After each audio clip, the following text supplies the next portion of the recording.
Philosophy is interested in the big questions: the nature of truth and reality, the foundations and the very possibility of knowledge, questions of good and bad, right and wrong, and the nature of justice. And, of course, the nature of play and games.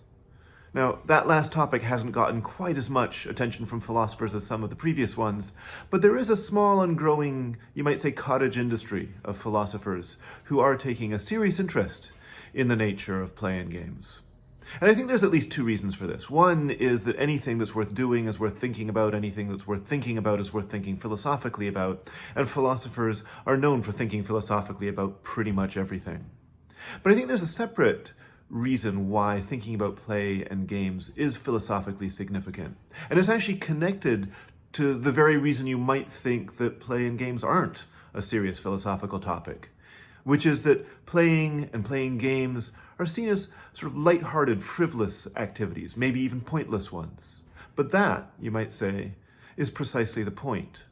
That because playing doesn't bring about any benefit beyond the fact that it is itself rewarding, suggests that playing might give us some insight into the things that we most value in life, the things that we think are most worth doing for their own sake.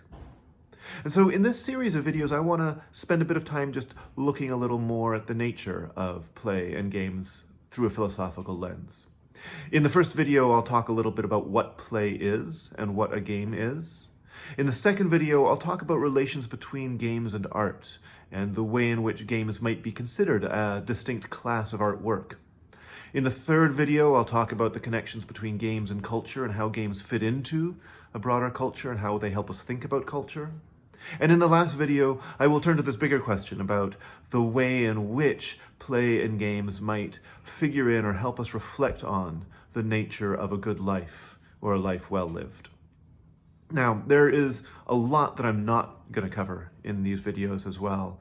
It is obviously just a short snippet view of things, but hopefully this will be enough to whet your appetite and get you thinking a little more seriously about something we mostly do for fun.